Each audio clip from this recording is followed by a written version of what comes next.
Buenas noches, compañeros. Ya para terminar, vamos a hablar sobre el magnesio.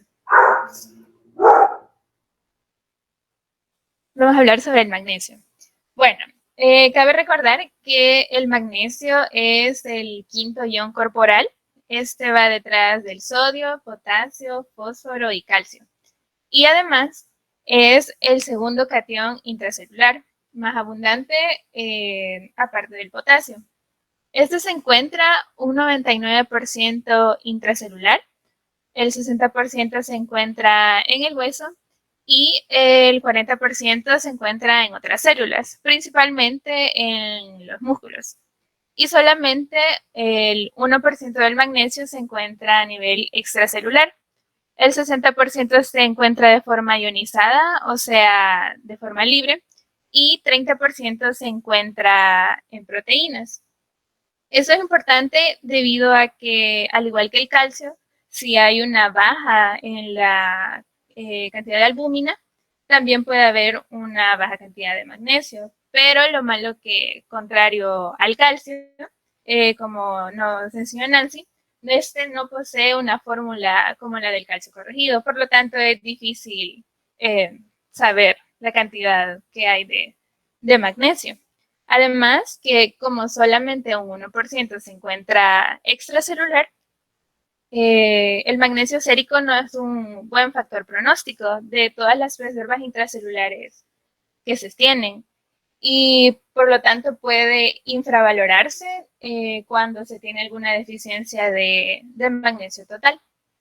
El magnesio desempeña un papel muy importante en la función neuromuscular, ya que este regula la liberación de acetilcolina y lo hace de manera negativa. Así que si hay un aumento en el magnesio, hay una disminución de la acetilcolina. Y si hay una disminución de magnesio, por lo tanto, hay un aumento de la acetilcolina. Y como recordatorio, la acetilcolina tiene diferentes tipos de receptores, ¿verdad? Teníamos los receptores nicotínicos y los muscarínicos, que van a venir a actuar al cerebro, al corazón, neuromuscular y también en ganglios parasimpáticos. Además, el magnesio, la anterior, ¿no? Además, el magnesio también actúa como cofactor de más de 300 reacciones enzimáticas que involucran el ATP. Y como les dije, es parte de la bomba de membrana que mantiene la excitabilidad eléctrica de células tanto musculares y nerviosas. Hoy sí, la siguiente. Bueno, la ingesta media de magnesio es de más o menos unos 300 miligramos. Este no necesita suplementos, ya que la mayoría de este se ingiere con los alimentos. Este se encuentra en leche, legumbres, guisantes y semillas. Se encuentra hay mayor ingesta en hombres que en mujeres. Y su absorción, la mitad de su absorción se da a nivel del sistema digestivo y la reabsorción se da por medio del sistema renal, principalmente en el asa de Henle. Y este se va a excretar puramente por el riñón.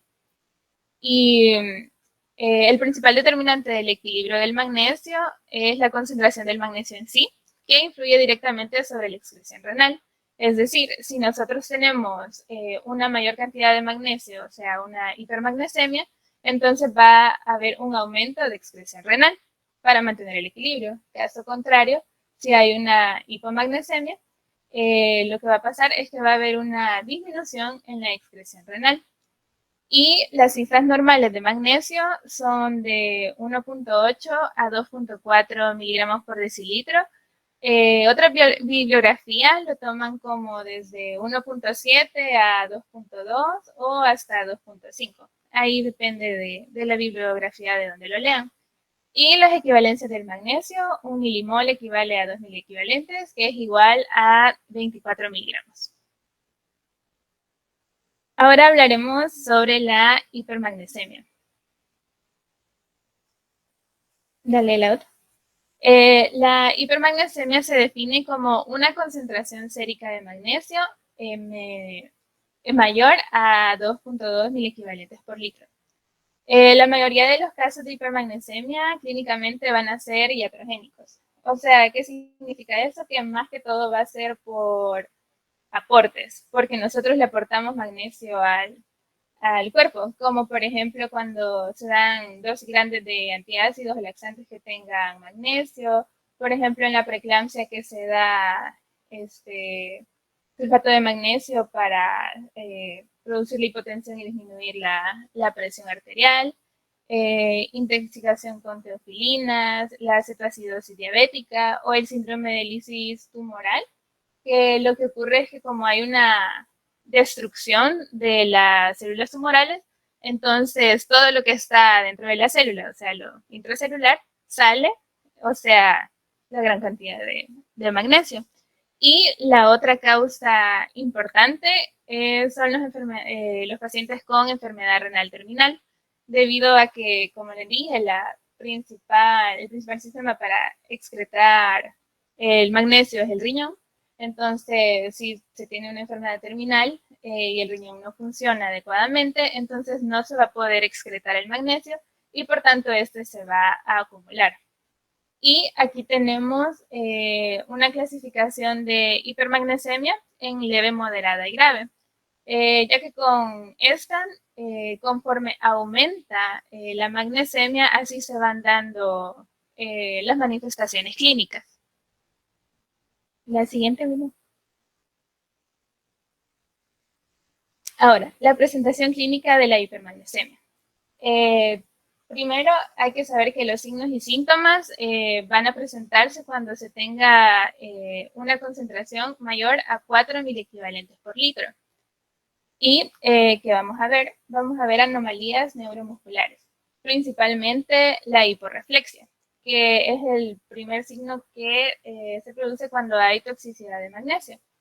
¿Esto por qué pasa? Como les había explicado, el magnesio regula la liberación de acetilcolina y como el magnesio está aumentado, eso quiere decir que la acetilcolina va a estar disminuida y la acetilcolina a nivel de músculo cardíaco produce contracción. Entonces, si la acetilcolina está disminuida, entonces va a haber una disminución en la contracción muscular, por lo tanto va a haber una hiperreflexión. También por eso el paciente puede estar letárgico, puede haber debilidad, somnolencia y hasta parálisis. Y el paciente puede tener también cuadriplegia, puede haber afectación diafragmática que le va a causar insuficiencia respiratoria. Y a nivel cardíaco, las manifestaciones van a ser hipotensión, bradicardia y hasta paro cardíaco, debido a que la acetilcolina a nivel cardíaco disminuye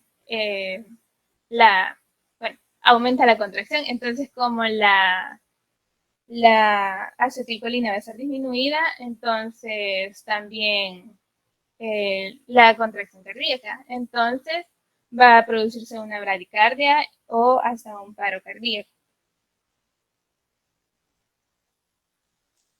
Unas pruebas diagnósticas que se pueden hacer es en electrocardiograma. Podemos ver bradicardia, prolongación del intervalo PR, QRS y QT, con las concentraciones de magnesio de 5 hasta 10 milequivalentes por litro. Y en concentraciones mayores de 15 milequivalentes por litro se produce un bloqueo cardíaco completo o una asistolia. Siguiente. Y como les decía, dependiendo del nivel de hipermagnesemia que tengamos, entonces así van a ir presentándose las manifestaciones. Por ejemplo, si se tiene de 4.8 a 7.2 miligramos por decilitro, va a primero empezar con náusea, vómito, exantema, cefalea, ya se va a presentar la hiperreflexia y la letargia. Y a niveles ya mayores ya se produce el bloqueo auriculoventricular y la asistolia. El tratamiento. La, la hipermagnesemia, como les dije, se producía más que todo por causas iatrogénicas o por insuficiencias renales. Por lo tanto, es posible la prevención debido a que un paciente que tenga una insuficiencia renal significativa, lo que debe hacer es evitar la administración de medicamentos que contengan magnesio. Por lo tanto, es evitable. También es necesario retirar de la dieta alimentos que sean muy ricos en magnesio. Y en caso de que se tenga una hipermagnesemia ya grave y en un paciente con insuficiencia renal significativa, ya se tiene que recurrir a la hemodiálisis. Y también cuando tenemos una hipermagnesemia que es asintomática, o sea que no, el paciente no ha presentado letargia, ni vómito, náuseas, ni nada. Entonces, lo que se hace es igual, eliminar la carga de magnesio que se le esté dando.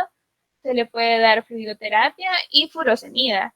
Que la furosemida es un diurético. Entonces, lo que va a hacer es aumentar la eliminación del magnesio en la orina. Y cuando se tenga una hipermagnesemia que ya es sintomática, entonces el tratamiento tiene que ser de soporte inmediato.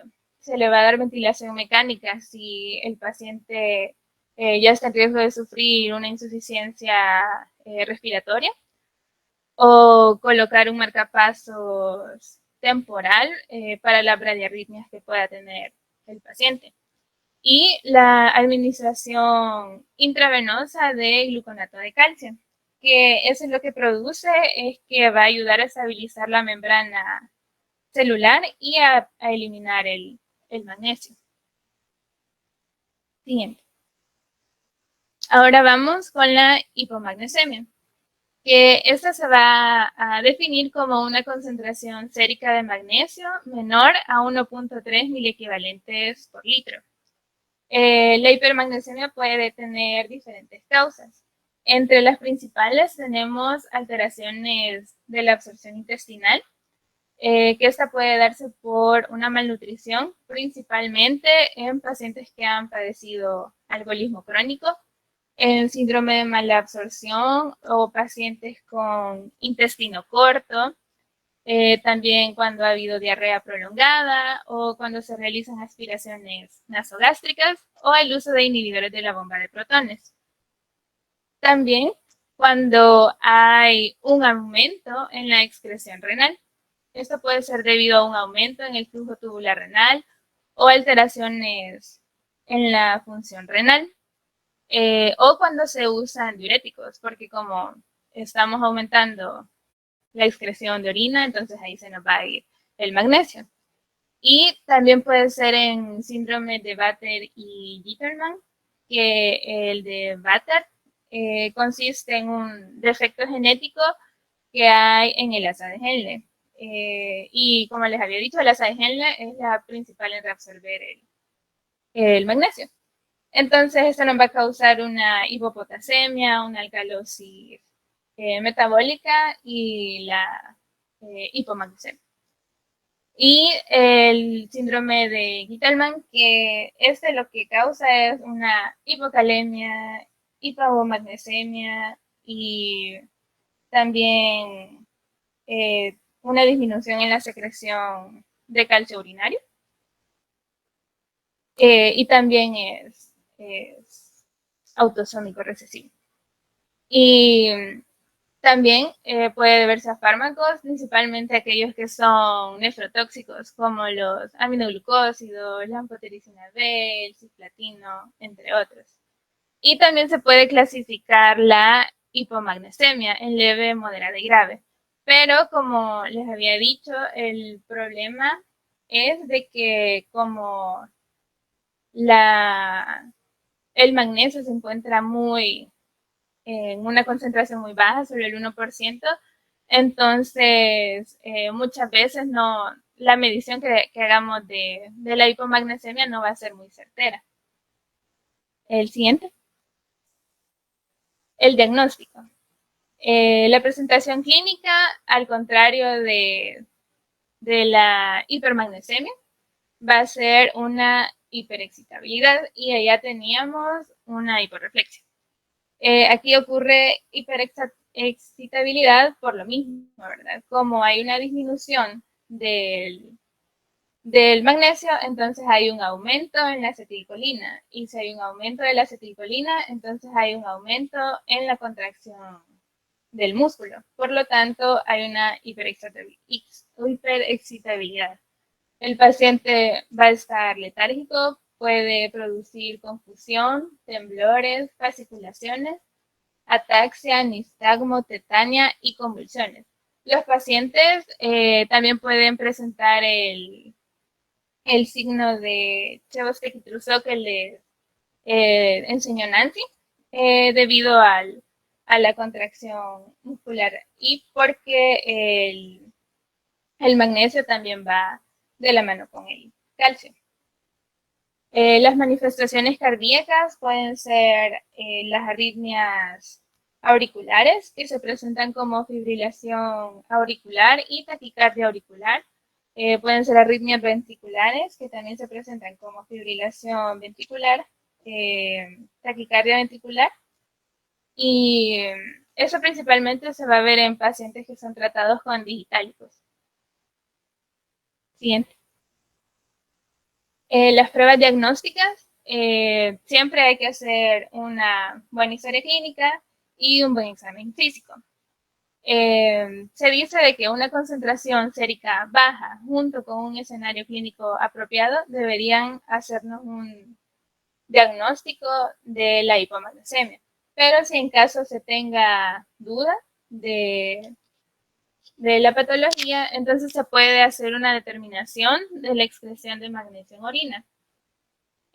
Para esto se va a medir la concentración de magnesio en 24 horas.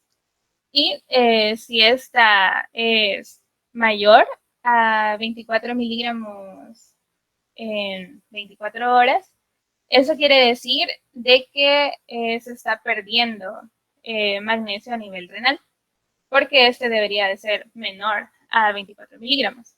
Y también se puede utilizar la excreción fraccional de magnesio mayor al 2%, que igual, algunas bibliografías lo toman como 2% y otras lo toman como 3%. Pero si se tiene una excreción fraccional mayor al 2%, significa que las pérdidas son renales. Caso contrario, si tuviéramos una excreción fraccional menor al 2% y una concentración de magnesio en orina menor a 24 miligramos, eso quiere decir que no estamos perdiendo magnesio en orina, sino que lo estamos perdiendo, podría ser a nivel intestinal o por la dieta. Y luego tenemos alteraciones iónicas que van de la mano. Puede ser hipocalcemia y o hipopotasemia. Y en el electrocardiograma igual se va a ver prolongación de los intervalos PR y ensanchamiento del complejo QRS. Y algo característico que se va a ver son las torsades de Pointes. Dale el siguiente. Que estas se dan sobre todo cuando hay taquicardia ventricular polimorfa, que el intervalo QT se va a ver largo y el QRS se va a ver rápido e irregular. Y la frecuencia basal se va a ver como torcida y por eso es el nombre.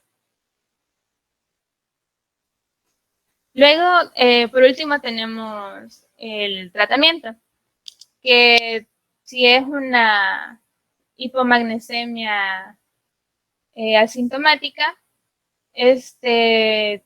puede ser tratada por vía oral, o sea, solamente se va a tratar la causa. Entonces, como lo que no tenemos es magnesio, lo que vamos a hacer es darle magnesio.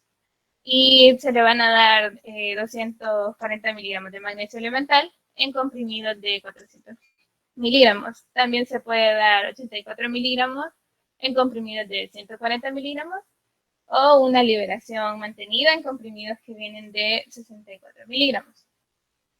Pero un efecto secundario de esto es la diarrea. Y hay que tener en consideración que muchas veces la normalización sérica del magnesio puede ser engañosa, por lo mismo que solamente es un 1% el que podemos ver si es sérico. El siguiente. Y cuando es una hipomagnesemia sintomática grave, aquí lo que se da es 1 o 2 gramos de sulfato de magnesio. Y este se va a dar intravenoso y se va a administrar durante 15 minutos.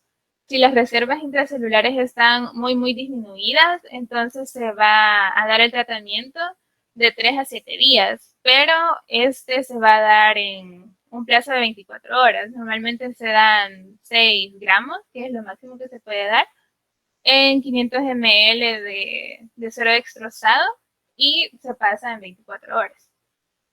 Y es necesario estar midiendo el magnesio sérico cada 24 horas y ajustar la velocidad de la perfusión para que mantener la concentración sérica abajo de 2.5.